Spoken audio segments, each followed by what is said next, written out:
دنیا ان کی بھی گزر جاتی ہے جو اربوں خربوں کی تجارت کرتے ہیں، دنیا ان کی بھی گزر جاتی ہے جو پینچر ڈال کر کے حلال روٹی کھا لیتے ہیں۔ الحمدللہ رب العالمین والصلاة والسلام على سید الانبیاء والمرسلین وعلى آلہ واصحابہ اجمعین، اما بعد۔ أعوذ بالله من الشيطان الرجيم، بسم الله الرحمن الرحيم۔ يا أيها الذين آمنوا هل أدلكم على تجارة تنجيكم من عذاب أليم۔ یا ایوہ بزرگو،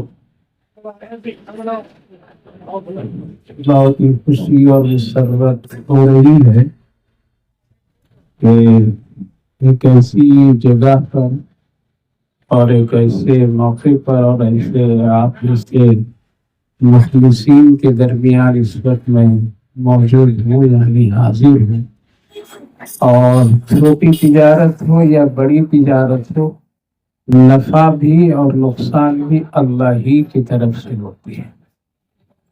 لہذا تجارت ایک پیغمبروں کا عمل ہے، خود نبی اکرم صلی اللہ علیہ وسلم نے اس پیشے کو اور اس عمل کو خود اختیار فرمائے تاکہ میری امت کو لیے ایک رہبری ملے۔ اس کے بعد پھر طریقہ صحابہ کرام کا دیکھیں تو بڑے بڑے صحابہ بھی اسی لائن میں آئے۔ حضرت عبد الرحمن بن عوف رضی اللہ عنہ جب مدینہ ہجرت کر کے آئے تو ایک مدینے کے انصار صحابی نے کہا، یا رسول اللہ ان کو مجھے دے دیجیے، ان کو میں بھائی بنا دیتا۔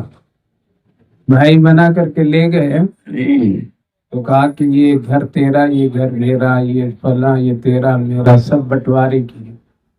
تو انہوں نے کہا کہ مجھے تیری اور آپ کی کوئی بھی چیز نہیں چاہیے، آپ مجھے مدینے کے بازار بتا دیجیے کہاں بازار لگتی، میں وہاں جا کے محنت کروں۔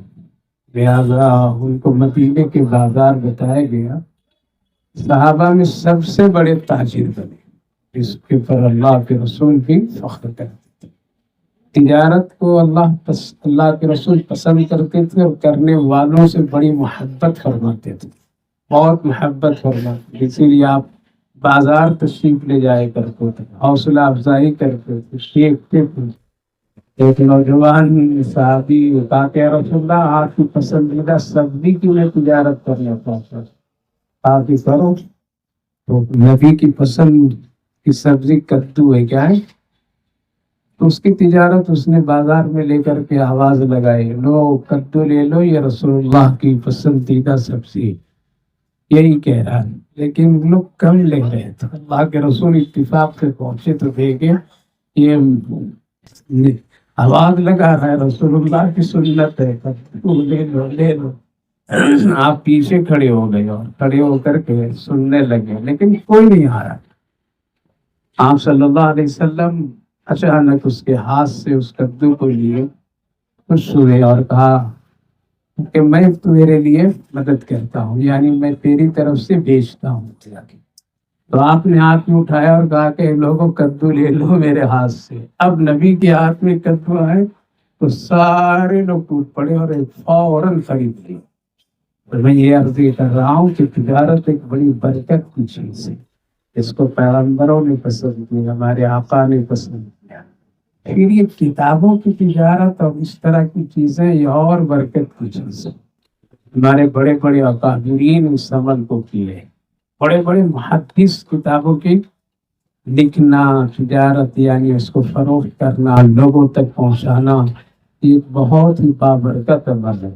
ہمارے دارالعلوم دیوبند میں بڑے بڑے اساتذہ ہیں، بخاری شریف کے اساتذہ بڑے اونچے درجے کے، لیکن سب کے ایک ایک کتب خانہ بھی ہے۔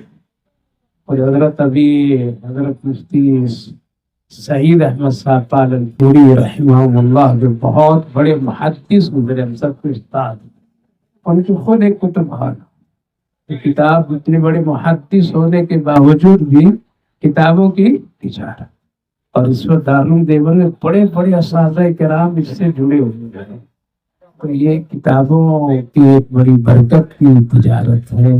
پھر خوشبو نبی کی سنت، شرط یہ ہے کہ ہم اور آپ کو ایک سنت سمجھ کر کے دین سمجھ کر کے، اللہ کے رسول کی نسبت اور برکت سمجھ کر کے اگر اس میں کرے تو اللہ بڑی برکت عطا فرماتا ہے۔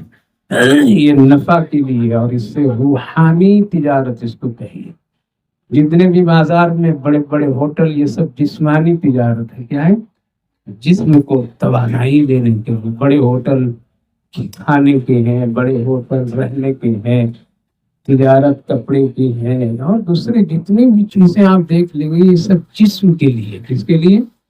جسم کو خوبصورت بنانے کے لیے، طاقتور بنانے کے لیے، اچھا بنانے۔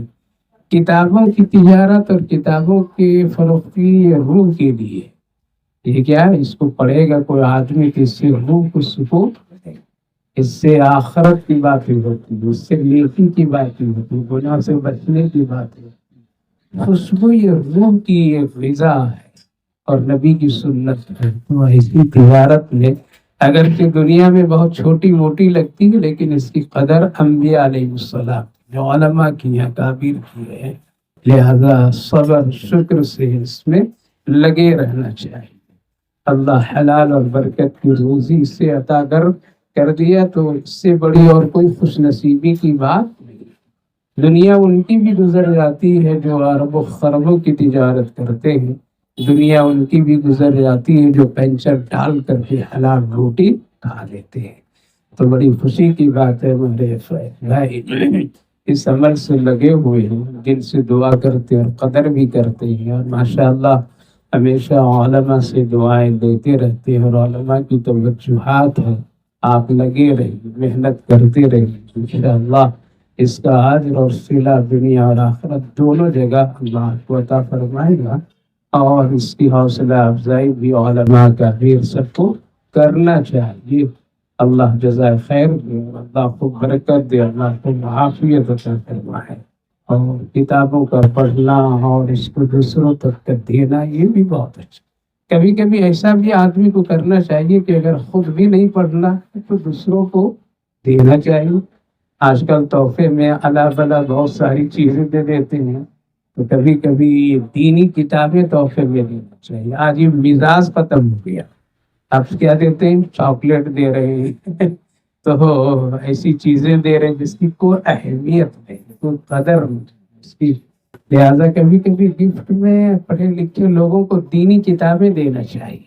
اللہ کبھی نہ کبھی اس کو ہدایت دے گا، اس کو پڑھنے کی۔ اگر ایک صفحہ بھی پڑھ لیا اور کسی بات سے اس کو اچھائی مل گئی تو وہ بہت بڑی چیز ہے۔ اسی لیے دوسروں تک کے بھی اس طرح کتابوں کو پہنچانا چاہیے۔ اللہ جزائے خیر دے آپ سبھی حضرات کو کہ ایسے حالات میں حوصلہ افزائی بھی کرتے ہیں اور مل جل کر کے ان کی تعاون بھی کرتے ہیں، اس اعتبار سے کہ بہت اچھا۔ دنیا میں حوصلے کے لیے دو چیزیں، یہ ایک بہت بڑی چیز ہے، کسی کے کندھے پر ہاتھ رکھ کر کے کہہ دینا کرتے رہو میں بھی تیرے ساتھ ہوں، تو یہ بہت بڑی چیز۔ ایک بیمار کو یہ کہہ دیا جائے تم صبر کرو میں تیرے ساتھ ہوں، تو اس کی آدھی بیماری چلی جاتی ہے اور وہ محسوس کرتا ہے کہ میں اکیلا نہیں، میرے ساتھ بھی کوئی ہے۔ تو انسان کو حوصلہ افزائی کرنی چاہیے۔ خود ایک ایمان والے کو ایمان کی لے کے حوصلہ افزائی بہت ضروری ہے۔ اللہ جزائے خیر دے، دل سے دعا کرتا ہوں۔ یہ آپ کتب خانے پر کئی طرح کچھ کے علماء کرام بھی آئے تھے، تو آپ بھی یہاں پر آئے، کیا کہنا چاہیے؟ ماشاء اللہ ہمارے جناب فیض اللہ صاحب 20 سال سے ان کی میری دوستی ہے۔ یہ ماشاء اللہ یہ کتب خانہ چلاتے ہیں، مکتب فیضان علماء سے ماشاء اللہ بڑی محبت کرتے ہیں۔ شہر کے مختلف علماء کرام مکتب فیضان علماء سے رابطہ میں بھی ہیں اور رابطہ بھی کرتے رہتے ہیں۔ ماشاء اللہ یہاں پر کتابوں کی قیمت بھی بہت ہی کم ہے۔ میں شہر کے علماء کرام سے بھی گزارش کرتا ہوں، عوام سے بھی اور خواص سے بھی گزارش کرتا ہوں کہ یہاں پر بہترین عطر بھی آپ لوگوں کو ملے گا اور بہترین کتابیں یہاں سے ملیں گی، اور مناسب دام پر کتابیں یہاں پر فروخت کی جاتی ہیں۔ اور ان کے والد محترم بھی تجارت کرتے تھے، اب والد محترم نے اپنے فرزند کو جناب فیض اللہ صاحب کو یہ ذمہ داری سونپ دی، تو انہوں نے بخوبی ماشاءاللہ اس تجارت کو آگے بڑھا کر اس نے دے رہے ہیں تجارت کو۔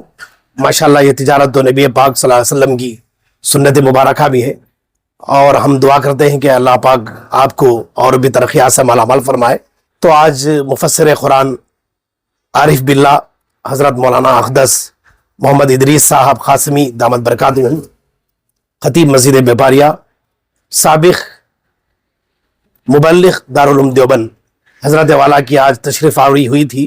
عصر کے بعد حضرت والا نے بہت ہی قیمتی انداز میں بیان فرمائے اور دعا بھی فرمائے اس مکتب کے لیے، اس فیضان علماء کتب خانے کے لیے دعائیں بھی فرمائے، اور حضرت والا کا بھی میں شکر گزار ہوں۔ اب اللہ تعالیٰ سے میں دعا بھی کرتا ہوں اللہ پاک اس تجارت کو آپ کے اور بھی ترقیات سے مالا مال فرمائے، نظر بد سے، حاسدین کی حسد سے، جادوگروں کی جادوگری سے، جناب فیض اللہ صاحب کی، ہماری تمام عالم اسلام کی اللہ پاک حفاظت فرمائے۔